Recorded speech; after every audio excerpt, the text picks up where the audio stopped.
राम और राजनीति को अलग अलग नहीं किया जा सकता। जब से राम के नाम पर राजनीति शुरू हुई है, तब से राम को लेकर यह बात होने लगी है कि राम सनातन धर्म से जुड़े हैं या भाजपा से।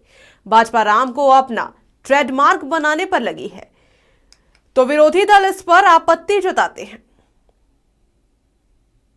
2024 में चुनाव है और इसी 24 के 22 जनवरी को राम राज लाने का सपना दिखाया जा रहा है। सारे मुद्दे गौन हो गए हैं और वातावरण को राममय बनाने का कोई कोर कसर नहीं छोड़ा जा रहा है। बहुसंख्यक आबादी की भावना को भुनाने के लिए राम राज का अर्थ भी समझाया जा रहा है।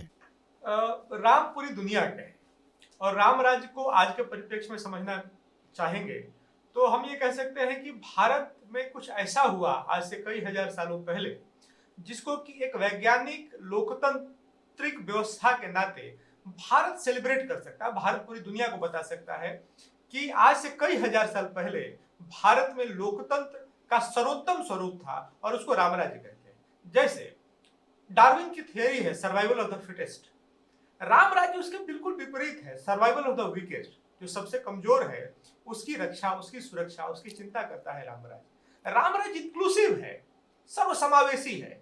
वह समाज में जो अंतिम पायदान पर आर्थिक और सामाजिक रूप से जो व्यक्ति अंतिम पायदान पर खड़ा है उसकी चिंता करने वाला जो एक वैज्ञानिक मॉडल है गवर्नेंस का, उसको राम राज्य कहते हैं। मुझे लगता है कि समझ का फेर है। कांग्रेस अगर थोड़ा सा पॉलिटिकल हैंगओवर से निकलेगी, और मुझे लगता है कि ये पॉलिटिकल हैंगओवर का विषय भी नहीं है, तो उसको राम राज्य के सही मायने समझ में आएंगे और ये लोक कल्याण का ही नहीं, ये कांग्रेस कल्याण का भी मार्ग प्रशस्त करेगा। राम राज्य अगर उनको समझ में आ गया, राम उनको समझ में आ गया। वातावरण को राममय बनाने के पीछे क्या क्या गुल खिलाया जा रहा है, उसका कच्चा चिट्ठा विरोधी खोल रहे हैं और ये भी बता रहे हैं कि 2024 को चुनाव में भाजपा राम को भुनाने में लगी है।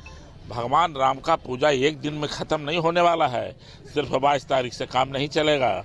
22 तारीख को वैसे लोग आवे, पति और पत्नी मिलकर वहाँ भगवान राम सीता का कल्याण करें, उनसे जाके आशीर्वाद लें।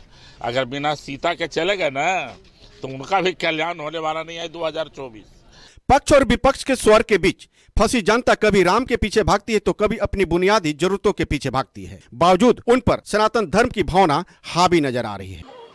मानते तो बहुत सब कुछ, तो उन्हीं को मानते हैं। जाएंगे तो जरूर जाएंगे तो घर में तो पूरा सोचे तो है, पूरा मतलब दिवाली तो पूरा अच्छे से मनाएंगे। दीपावली मनाएंगे, भगवान घर में आ रहे हैं, है ना। ये तो सोच ही लिया कि आ ही रहे, सही में आ रहे हैं। आम लोग महंगाई, बेरोजगारी, कालाधन, भ्रष्टाचार आदि सवालों से जुड़े हैं और राम और राममय बनाने के भेष में हो रही कोशिश इन मुद्दों को दरकिनार करने में लगी है। तब यह सवाल बचा रह जाता है कि राम किसके और राम किसके लिए। Kolanchal live desk.